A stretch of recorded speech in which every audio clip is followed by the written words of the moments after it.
அன்பான இனிய உறவுகளே, பல நாள் திருடன் ஒரு நாள் அகப்படுவான்னு சொல்லுவாங்க. அது மாதிரி தாங்க நம்ம ரோகிணி. ஆனால் ஒரு நாள் கூட மாட்டாங்க. மாட்டினாலும் அப்படியே நழுவி போயிடுவாங்க. அப்படி தாங்க இன்றைக்கும் பார்த்தீங்கன்னா இந்த வாரம் ஃபுல்லாக அதே தாங்க. ஆனால் மனசே விட்டு போச்சுங்க. ஏன்னா இப்போவும் ரோகிணி தப்பிப்பாங்க அப்படிங்கிறதுல உறுதியாக தான் தோணுது. நல்லா வசமாக எல்லார் கண்ணுலையும் பட்டு மாட்டி அதுக்கப்புறம் திருந்தி ஏற்றுக்கிட்டாலும் கூட ஏற்றுக்காது அவங்க பிரச்சனை. ஆனால் மாட்டணுங்க, அதுதான் எல்லாரோட எதிர்பார்ப்பு. இப்போ பார்த்தீங்கன்னா ஒரு சாமியாடி வந்து அந்த சாமியாடியும் சொல்ல முடியாது, வழிப்போக்கன் ஓய் இந்த ஊரை விட்டு போயிரு அப்படிங்கிறாங்க. அடுத்து பார்த்தீங்கன்னா அவங்க எல்லாரும் வீட்டில் பாட்டி வீட்டில் இருக்காங்க, பேசிக்கிட்டு வேலை பார்த்துட்டு இருக்காங்க. அங்கே வந்து அந்த சாமி ஆடுறாரு பற்றில அப்படி பார்த்தீங்கன்னா வந்து அப்படின்னு சொல்லி அதே மாதிரி சொல்கிறாங்க, இந்த ஊரை விட்டு போயிருங்க, ஒரு இது நடக்க போகுது, என்ன நடக்க போகுது அப்படின்னு பாட்டியும் கேட்குறாங்க. அம்மா நான் சொல்கிறேன், போயிருங்க, ஒரு உண்மை வெளியே வரப்போகுது, உண்மை வெளியே வந்துட்டா உங்களுக்கெல்லாம் அவ்வளோதான், நீங்கள் வெளியே போயிடுவீங்க அப்படி இப்படிங்கிறாங்க. அப்போ கரெக்டாக போகும்போது ஐயா சாமி நீங்கள் போயா அப்படின்னு சொல்லி பாட்டியிலேருந்து எல்லாம் விரட்டுறாங்க. என்ன விரட்டி என்னம்மா புண்ணியம், உங்களோட கெட்ட நேரத்தை விரட்ட முடியலையே, அது உங்கள் கூடவே சுற்றி வருதே அப்படின்ட்டு போகிறாங்க. என்ன இந்த மனுஷன் இப்படி சொல்லிட்டு போகிறானே அப்படிங்கிற கரெக்டாக ரோஹிணி கொஞ்சம் தள்ளி நிற்கிது. ரோஹிணியை விட்டு கிராஸ் பண்ணி போகும்போது நிற்கிறாரு அந்த மனுஷன். நின்றுட்டு அப்படியே ரோஹிணி மேலே எங்கேயும் பார்க்குறாங்க. எப்படி ஆள் தெரியுமா, எல்லாம் ஒரு நாள் வெளியே தான் வரப்போகுது, அப்போ ஒரு நாள் என்ன இன்னைக்கே வரும், அப்போ இருக்கு எல்லாருக்கும் கச்சேரி, உனக்கு தம்மாய் அப்படின்ட்டு போயிடுறாரு. எல்லாரும் ரோஹிணி அவர் என்ன சொன்னார் அப்படிங்கிறாங்க. இல்லை இங்கே உங்ககிட்ட சொன்னது தான் என்கிட்டயே சொன்னார். அப்படியா, இல்லையே வேறு மாதிரி கேட்டுச்சே, என்ன வேறு மாதிரி கேட்டுச்சு, அதான் இப்போ சொன்னார்ல அதே தான், ஊரை விட்டு போங்கன்னு சொன்னார், அவ்வளோதான் அப்படி சொல்லிட்டு போயிடுது அந்த பிள்ளை. பார்த்தா எனக்கு வேலை இருக்குது, எல்லாம் ரொம்ப பேசுகிறீங்க, நான் போயிட்டு வர்றேன் மனோஜ் அப்படின்னு சொல்லிட்டு கிளம்பி போகுது. கோவிச்சுக்கிட்டு இந்த பிள்ளை மேலே ஒன்றும் தப்பு இல்லைன்னு நினச்சிட்டு பிடுங்கிக்கிட்டு போகுதா. அடுத்து இருக்குடி இப்போ வெறப்பா வீராப்பா போகிற நீ, அடுத்து தலையை தொங்க போட்ட கதிர் மாதிரி வருவடி அப்படி தான் தோணுது. போயிடுறாங்க. அடுத்து மீனா என்ன பண்ணுறாங்க, அதையே நினச்சிட்டு இருக்காங்க. என்ன உண்மை வெளியே வரப்போகுது என்ன அப்படின்னு சொல்லி அதே கொலப்படியில் இருக்காங்க. அப்புறம் பூஜை பண்ணணும், தண்ணி எடுத்துகிட்டு வாங்க அப்படிங்கிறாங்களா. தண்ணி எடுக்க போகிறாங்க. நம்ம மீனா தண்ணி எடுக்க போகிற இடத்துல தான் எல்லாமே ப்ரொமோவில் பார்த்ததாங்க எல்லாம் தெரிஞ்சிருது. அடித்து பிடிச்சி தாறு மாதிரி தக்காளி சட்னி எல்லாம் பேசி முடிச்சிடுறாங்க. எங்களை மன்னிச்சிருங்க மீனான்னு எல்லாரும் அழுகிறாங்க. அவங்க அம்மாலேருந்து அவங்க பேரன்லேருந்து எல்லாருமே.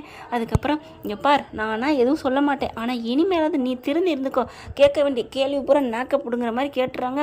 பாலார்னு அற குடுக்குறாங்க, குருமி கூத்தாடுற அளவுக்கு இங்கே அடிக்கிற அடி போய் குன்னக்குடியில் கேட்குற அளவுக்கு அடிக்கிறாங்க. அடுத்து அம்மான்னு அழுதுகிட்டு கீழே விழுகுது. உனக்கெல்லாம் இந்த அடி பத்தாதடி அப்படின்னு தாங்க தோணுது. அடுத்து பார்த்தா இனிமேல் ஒழுங்காயிருச்சு அப்படின்ட்டு போயிடுறாங்க. போனதுக்கப்புறம் அவங்க போயிடுறாங்க. மீனானால எதுவுமே பேச முடியல. அப்போ தாங்க அந்த சாமியாடி சொன்னது ஞாபகம் வருது. தூரத்தில் அங்கே இருந்துட்டு ஹஹான்னு சிரிக்கிறாரு. என்னம்மா கிளம்புறதா என்ன நினப்பு இருக்கா இல்லையா, எல்லாம் தெரிஞ்சு போச்சா, வெட்ட வெளிச்சம் ஆயிருச்சா, விழிஞ்சிருச்சா, அந்த சூரியன் தெரிஞ்சிருச்சா அப்படிங்கிறாரு. என்ன தெரிஞ்சு என்ன புண்ணியம் அப்படிங்கிற மாதிரி நினைக்கிது மீனா. அது கரெக்டு தான், என்ன தெரிஞ்சு என்ன புண்ணியம், ஒரு வாய் பேசாத புள்ள பூச்சிக்கிட்ட உண்மை தெரிஞ்சு என்ன புண்ணியம், வீட்டுக்குள்ள இருக்கு வெடிது வர, அதுக்கு தெரிஞ்சிருந்தா இந்நேரம் மாட்டியிருப்பா அப்படிங்கிற மீனா அப்படின்னு நம்ம ஸ்ருதி வருது.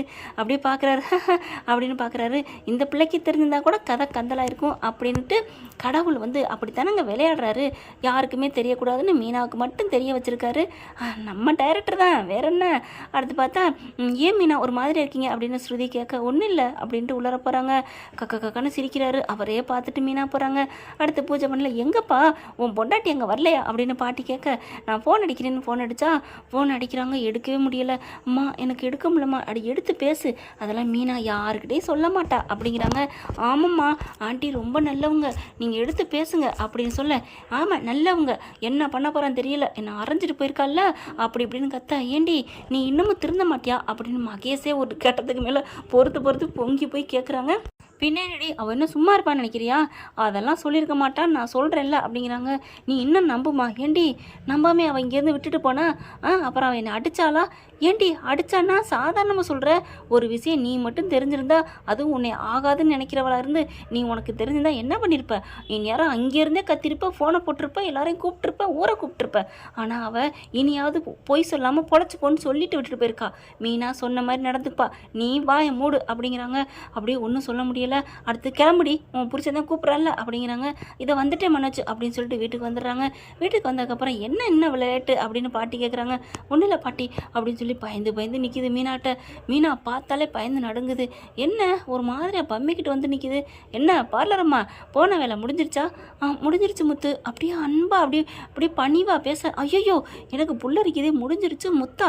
என்ன மீனா பார்லரம்மா பயங்கரமாக பேசுது அப்படின்னு முத்து கேட்க, அதான் தெரியல, ரோகிணி வரையிலேயே அமைதியாக வந்தாங்க, இப்படி வருவாங்க நான் நினைக்கவே இல்லை. அதை விட நம்ம மீனா பயமும் குழப்பமும் கலந்த ஒரு முகத்தோடு வந்தாங்க. என்ன நடக்குதுன்னு புரியலையே அப்படிங்கிறாங்க. என்ன நடந்தா என்ன, அமைதியாக இருந்தால் சரிதான் அப்படிங்கிறாங்க. என்ன மாசன்னு பேசிட்டீங்க, வாங்க பூஜை பண்ணணும் அப்படின்னு சொல்லி பாட்டி கூப்பிட்றாங்க. அடுத்த முத்துக்கு அவங்க ஃப்ரெண்டெல்லாம் கால் பண்ணுறாங்க. டே என்னடா ரெடியா அப்படிங்கிறாங்க. டே ரெடிடா மச்சான், வாங்கடா நம்ம வீட்டில் விருந்து வச்சுருக்கு, சாப்பிட வாங்கடா அப்படின்னு முத்து கூப்பிட்றாங்க. அவங்க ஃப்ரெண்டுகளை சரிடா மச்சான் வந்துடுறேன்டா அப்படிங்கிறாங்க. அதுக்கப்புறம் அங்கேருந்து கிளம்பி வர்றாங்க. இப்படி ரோஹிணி பார்க்குது, முத்துக்கிட்ட மீனா கிட்ட போகுது. மீனா என்னை மன்னிச்சிருங்க மீனா. எதுக்குங்க இப்போ நீங்கள் மன்னிப்பு கேட்குறீங்க? இல்லை யார்ட்டையும் சொல்லிடாதீங்க ப்ளீஸ். இங்கே பாருங்கள், நான் ஒன்றும் சொல்ல மாட்டேன், நீங்கள் தான் காட்டி கொடுக்க பார்க்குறீங்க. நான் என்ன பண்ணேன்? இப்படி வந்து பேசினா மற்றவங்க என்ன நினைப்பாங்க அப்படிங்கிறாங்களா. என்ன மீனா எல்லா உண்மையும் தெரிஞ்சதுக்கப்புறமும் எனக்கா நீங்கள் விட்டு கொடுத்ததுக்கப்புறமும் உங்ககிட்ட நான் கொடுமையாக நடந்துக்க முடியும்? கொடுமையாக நடந்துக்காட்டி நார்மலாக நடந்துக்கங்க. என்ன மீனா அப்படின்னு கேட்டால் பதில் பேசுங்க. அதை விட்டுட்டு மீனா உங்களுக்கு என்ன வேணும்? இந்த கூடை கும்பிடு வேணாம், நீங்கள் இப்போவும் நடிக்கிறீங்களோன்னு தோணுது. ஐயோ மீனா நான் அப்படிலாம் நடிக்கலை. நடிக்காதீங்க, நீங்கள் நடிக்கிறீங்க அப்படின்னு சொல்லலையே. ஆமாம் என்ன மீனா என்ன நினச்சிட்டு இருக்க? ரொம்ப பண்ணிகிட்டு இருக்க அப்படிங்கல மீனா பார்க்குறாங்க. என்ன ஓவராக பேசுகிறாளே அப்படிங்கல. டக்குன்னு அங்கே பார்த்தீங்கன்னா மனோஜ் முத்தும் பக்கத்தில் வந்துட்டு இருக்காங்க. ஓ இவங்கள பார்த்தேன் நடிக்கிறீங்களா? அதான் நான் பார்த்தேன், நடிக்கிறதுக்கு உங்களுக்கு சொல்லியா கொடுக்கணும் அப்படின்ட்டு. ஒன்றும் இல்லை ரோஹிணி, நான் பார்த்துக்கிறேன், நீங்கள் போங்க அப்படிங்கிறாங்க. என்ன பார்லரம்மா என்ன சொல்லுது? இப்போ தான் நல்ல பிள்ளையான்னு நினச்சோம், என்ன மீனா என்ன சொல்கிறா அப்படின்னு கேட்க, அது ஒன்றும் இல்லை, எல்லா வேலையும் நான் மட்டுமா பார்க்கணும், நீங்களும் கொஞ்சம் பாருங்கன்னு சொன்னாங்க பார்லரம்மா, அதனால் நான் பார்த்துக்கிறேன், நீங்கள் எந்த வேலையும் பார்க்க வேணாம்னு அனுப்பி விட்டேன். என்ன மீனா அதான் பார்லரம்மா சொல்லியிருக்கல, எல்லாருக்கும் பார்க்கணும், நீ மட்டும் ஏன் பார்க்கணும் அப்படிங்கிறாங்க.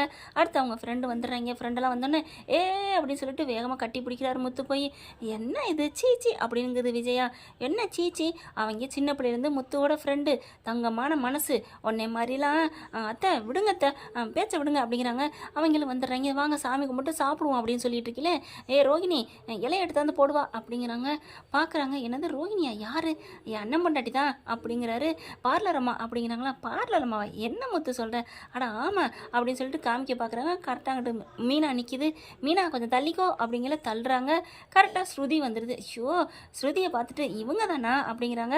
இவர் பார்த்தீங்கன்னா ஆமாம் அப்படின்றாரு. அதாவது ரோஹிணி தான் பார்க்குறாங்க அப்படின்னுட்டு. அடுத்து பார்த்தா ஸ்ருதி வந்து சாப்பாடு வைக்கிது. வாமா நல்லா இருக்குமா உங்கள் சாப்பாடு, எல்லாமே நல்லா இருக்குது அப்படின்னு இந்த பொண்ணுக்கிட்ட ஸ்ருதிகிட்ட பேசுகிறாங்க. ஸ்ருதி எல்லாருக்கும் சாப்பாடு விழுந்து வைக்கிது.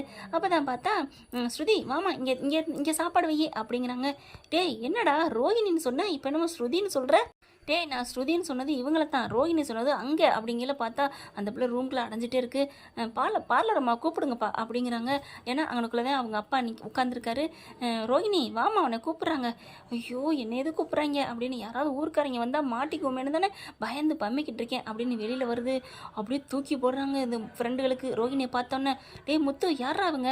இவங்க தான் ஏன்டா மனோஜோட பொண்டாட்டி ரோஹிணி. இவங்க ரோஹிணி இல்லைடா கல்யாணிடா அப்படிங்கிறாங்க. என்னது கல்யாணியா அப்படின்னு சொன்ன கையோட ஐயோ தப்பிச்சுட்டா சாமின்னு இருக்கல, இவங்க வந்து மாட்டிக்கிட்டாங்களா, நம்ம இவங்க கிட்ட மாட்டிக்கிட்டோமே அப்படின்னு புலம்ப. என்னடா சொல்றீங்க பார்த்து சொல்லுங்கடா அப்படின்னு முத்து சொல்ல, எனக்கு கன்ஃபார்மாக தெரியும் இவங்க ரோஹிணி இல்லை கல்யாணி, இவங்களுக்கு கல்யாணம் ஆகி பிள்ளைலாம் இருக்குது அப்படிங்கிறாங்க. உடனே இங்கே பார்க்குறாங்க மீனா. இருங்க, அது நீங்கள் சொல்கிற கல்யாணி வேறையாக இருக்கும், இது வேற ரோஹிணி, நீங்கள் சாப்பிடுங்க, சாப்பிட வந்தால் சாப்பிட்ற வேலையை விட்டுட்டு எதுக்கு அப்படின்னு ரோஹிணிக்காக வக்கால் தாயிட்டு மழுப்புதுங்க மீனா பிள்ளை. ஆனால் ரோஹிணிக்கு தூக்கி வாரி போடுது. ஐயோ மாட்டிக்கிட்டோமே அப்படின்னுட்டு. ஆனாலும் பரவாயில்ல, மீனா நம்மளை காப்பாற்றிட்டாலே, அப்போ உண்மையிலே அவன் நல்லவதானா, கண்கண்ட தெய்வமா அப்படின்னு ரோஹிணி மனசில் நினைக்கிறாங்க. என்ன ஃப்ரெண்ட், இப்படி ரோஹிணி மாட்டினா நல்லாயிருக்கும், ஆனால் மாட்டினது மாட்டுச்சு, பாதி தாங்க மாட்டியிருக்கு. பார்க்கலாம் ஃப்ரெண்ட் என்ன நடக்க போகுதுன்னு. இந்த பதிவு உங்களுக்கு பிடிச்சிருந்துச்சு, அவங்க பொண்ணான கையில் ஒரு லைக்கை போட்டு சப்ஸ்கிரைப் பண்ணிடுங்க. Thank you friends.